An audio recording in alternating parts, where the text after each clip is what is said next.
बिस्मिल्लाहिर्रहमानिर्रहीम अस्सलाम वालेकुम स्टूडेंट्स। आज हम करने जा रहे हैं 9th क्लास मुतालिया पाकिस्तान चैप्टर नंबर 2 जो हम लोगों ने स्टार्ट किया हुआ है। उसका नेक्स्ट टॉपिक जो कि है हमारे पास क्रिप्स मिशन चैप्टर नंबर 2 तहरीक पाकिस्तान और पाकिस्तान का कियान हम लोग स्टार्ट कर चुके हैं और इससे पहले तक हम लोगों ने कराधात लाहौर तक के तमाम टॉपिक्स को मुकम्मल कर लिया। 1940 तक के हर चीज़ जो हम लोगों ने देखा कि 1940 तक क्या क्या काम हुआ और क्या क्या मिशन और क्या क्या मुआहदात किए गए, कौन कौन सा आइन पेश हुआ, कोई खुतबात जो थे वो हम लोगों ने सारे कंप्लीट किए। तो आज इस लेक्चर में हम लोग देखेंगे 1942 से स्टार्ट करेंगे जिसमें हमारे पास आया था क्रिप्स मिशन। उसको रीड आउट करेंगे और देखेंगे क्या हमारे पास इंपॉर्टेंट है for the short point of view और MCQs पॉइंट ऑफ व्यू और लॉन्ग पॉइंट ऑफ व्यू से। तो चलिए स्टार्ट करते हैं। चैप्टर नंबर 2 है आपका ये तहरीक पाकिस्तान और पाकिस्तान का क़याम और ये टॉपिक है आपके पास पेज नंबर 26 पे। क्रिप्स मिशन 1942, इसे मार्क कीजिए। MCQs के लिए पूछा जा सकता है क्रिप्स मिशन कब आया? 1942 में। दूसरी जंग अज़ीम का भी एक बहुत इंपॉर्टेंट MCQ आता है। ये दूसरी जंग अज़ीम कब हुई थी? 1939 to 45 के दौरान 1942 में हुकूमत बरतानिया ने सर स्टैफर्ड क्रिप्स को हिंदुस्तान भेजा। इसे मार्क कीजिए कि हिंदुस्तान किसको भेजा गया? बरतानिया हुकूमत ने सर स्टैफर्ड क्रिप्स को, जिसने तमाम सियासी पार्टियों को चंद नुकात पर मुत्तफिक करने की कोशिशें की मगर नाकाम रहा। तो क्रिप्स मिशन उन्होंने इंट्रोडक्शन में ही बता दिया कि नाकाम हो गया था। अब क्रिप्स मिशन की तजावीज़ क्या थी? क्रिप्स मिशन ने दर्ज झेल तजावीज़ पेश की। अच्छा, क्रिप्स मिशन की तजावीज़ जो है अक्सर बोर्ड में इसकी जो तजावीज़ है वो आपसे शॉर्ट आंसर में पूछी जाती है। कोई सी 2 तजावीज़ तहरीर कीजिए। तो ये आपने MCQs के लिए तो करना ही है तैयार, शॉर्ट आंसर भी ये बहुत ज़्यादा इंपॉर्टेंट है। तो आप लोगों ने इसको शॉर्ट पॉइंट ऑफ व्यू से बहुत ज़्यादा इंपॉर्टेंट समझना है और इसको तैयार करना है। क्रिप्स मिशन ने दर्ज झेल तजावीज़ पेश की। अब पहली तजवीज़ क्या थी? जंग के बाद बड़े सगीर ताज बरतानिया के मातहत होगा, लेकिन अंदरूनी और बैरूनी मामलात में बरतानवी हुकूमत किसी तरह की दखल अंदाजी से गुरेज करेगी। अब देखिए उन्होंने क्या कहा कि जंग यानी कि दूसरी जंग अज़ीम के बाद जो ताज है वो बरतानिया के पास ही होगा, लेकिन अंदरूनी और बैरूनी मामलात होंगे उसमें जो है वो दखल अंदाजी नहीं करेगी बरतानिया। ताज उनके पास होगा, ताज का वो मातहत होगा, लेकिन कोई भी इंटरनल और एक्सटर्नल मैटर्स में बरतानिया जो है वो कोई इंटरफेरेंस नहीं देगा। सेकंड आ जाता है हमारे पास दफ़ा, अमूर ख़ारजा, मवासलात वगैरह समेत तमाम शोबे हिंदुस्तानियों के सपुर्द कर दिए जाएंगे। अब हिंदुस्तानियों को तमाम शोबे दिए जाएंगे सवाए दफ़ा के, अमूर ख़ारजा के और मवासलात के। पूछा जाता है ये भी कि कौन कौन से शोबे जो थे हिंदुस्तानियों के सपोर्ट नहीं किए गए? दफ़ा, अमूर ख़ारजा और मवासलात। नंबर 3 है हमारे पास आइन साजी के लिए एक मरकज़ी असम्बली मुंतखब की जाएगी जिसके चुनाव का अख्तियार सूबाई कानून साज असम्बलियों के अरकान को हासिल होगा। इसे मार्क कीजिए, इंपॉर्टेंट MCQs के लिए। आइन मुकम्मल हो गया तो इसे हर सूबे की तौसीक के लिए भेजा जाएगा। जो सूबे आइन को पसंद नहीं करेंगे वो बाअख्तियार होंगे कि मरकज़ से अलहदा होकर अपनी आज़ाद हैसियत कायम कर लें। नंबर 4, अक़लियतों के हकूक़ के तहफ़्फ़ुज़ के लिए मुनासिब इक़दाम उठाए जाएंगे।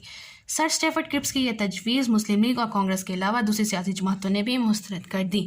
यहाँ तक कि मुस्लिम लीग और कांग्रेस ने तो रिजेक्ट की थी, बाकी जितनी सियासी जमातें थीं उन सब ने भी रिजेक्ट कर दी थी। मुसलमानों का मुतालबा सिर्फ अलहदा मुमलिकत का हसूल रहा जिसको कांग्रेस मानने के लिए तैयार ना थी, जिसके लिए मुसलमानों को अपनी जद्दोजहद तेज़ करनी पड़ी। 1945 में वेवल प्लान पेश हुआ। इसे मार्क कीजिए कि वेवल प्लान कब पेश हुआ? 1945 में, जिसके खिलाफ कायदे आज़म चट्टान बन गए। कायदे आज़म ने मुस्लिम लीग को मुसलमानों की वाहिद नुमाइंदा जमात साबित करने की कोशिश की, जिससे कांग्रेस ने मानने से इनकार कर दिया। तो ये था हमारे पास क्रिप्स मिशन जिसमें उन्होंने तजावीज़ बताई हैं कि जो ताज है वो बरतानिया के पास होगा, लेकिन वो किसी किस्म की इंटरफेरेंस नहीं करेगा मामलात में। तमाम शोबे हिंदुस्तानियों को दिए जाएंगे सवा दफ़ा, अमूर ख़ारजा और मवासलात के। फिर आइन साजी के लिए मरकज़ी असम्बली मुंतखब की जाएगी। अक़लियतों के हकूक़ का तहफ़्फ़ुज़ किया जाएगा, उनके लिए इक़दाम उठाए जाएंगे। और ये 3 से 4 पॉइंट इसमें डिस्कस हुए हैं, लेकिन उन्होंने ये भी बताया कि ये रिजेक्ट हो गया और सिर्फ कायदे आज़म और कांग्रेस यानी मुस्लिम लीग वगैरह ने ही रिजेक्ट नहीं किया, बल्कि बाकी जो तमाम छोटी सियासी जमातें थीं उन्होंने भी इसको रिजेक्ट कर दिया। और लास्ट पे एक MCQ आपका आ रहा है 1945 में वेवल प्लान पेश हुआ। नेक्स्ट टॉपिक है हमारे पास शिमला कॉन्फ्रेंस और इंतखाबात।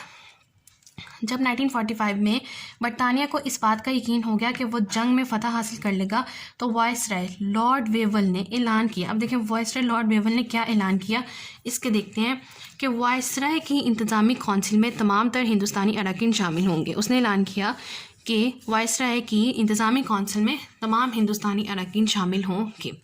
इसमें तमाम तर सियासी जमातों को आबादी के तनासब से नुमाइंदगी मिलेगी।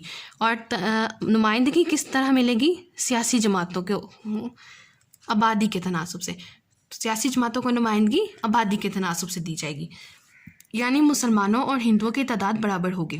1945 में इन तजावीज़ पर गौर करने के लिए शिमला के मुकाम पर कॉन्फ्रेंस का इनेकाद हुआ। कौंसिल में 5 मुस्लिम, अब इस कौंसिल में कितने अरकान शामिल हैं मुसलमानों के? 5 मुस्लिम अरकान शामिल करने की तजवीज़ थी, जबकि कांग्रेस का मुतालबा था कि वो एक मुस्लिम नुमाइंदा नामज़द करेगी। कांग्रेस कहती थी कि हम एक मुस्लिम नुमाइंदा नामज़द करेंगे, जबकि उन्होंने कॉन्फ्रेंस वालों ने कहा कि हम 5 मुस्लिम अरकान को शामिल करने की तजवीज़ देते हैं। कायदे-आज़म ने कहा कि 5 मुस्लिम अरकान को मुस्लिम लीग ही नामज़द करेगी, क्योंकि मुसलमानों की नुमाइंदा जमात मुस्लिम लीग ही है।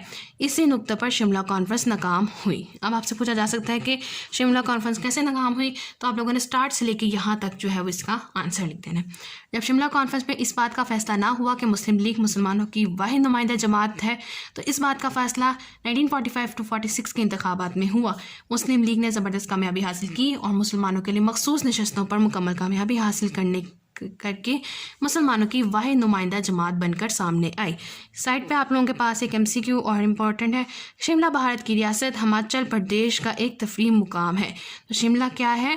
भारत की रियासत का हिमाचल प्रदेश का एक तफरीह मुकाम है। नेक्स्ट टॉपिक है जो कि हमारा आज का लास्ट टॉपिक है, काबीना मिशन प्लान 1946, यानी कि कैबिनेट मिशन प्लान 1946। 1945 में इंग्लिस्तान में लेबर पार्टी की हुकूमत आई। 1945 में आपसे पूछा जा सकता है MCQ के तौर पे कि इंग्लिस्तान में किसकी हुकूमत आई? लेबर पार्टी की। बरतानवी हुकूमत ने हिंदुस्तान में बढ़ती हुई सियासी बेचैनी के पेश नज़र काबीना मिशन भेजा, जो कि 3 अरकान पर मुश्तमिल था। अब काबीना मिशन कितने अरकान पर मुश्तमिल था? 3 अरकान पर। इस मिशन के 2 बुनियादी मकसद थे। अरकान कितने थे? 3। मकसद कितने थे? 2। एक, हिंदुस्तान की दस्तूरी हैसियत, पहला मकसद हिंदुस्तान की दस्तूरी हैसियत और हुकूमत की शक्ल वाज़िया कर दी जाए, ये 2 मकासद हो गए।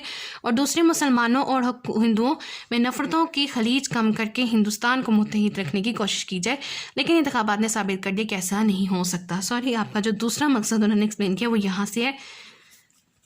पहला ये कि एक, हिंदुस्तान की दस्तूरी हैसियत और हुकूमत की शक्ल वाज़िया कर दी जाए, और दूसरा आपके पास आ जाता है मुसलमानों और हिंदुओं में नफ़रतों के खलीज को कम करके हिंदुस्तान को मुत्तहिद रखने की कोशिश की जाए।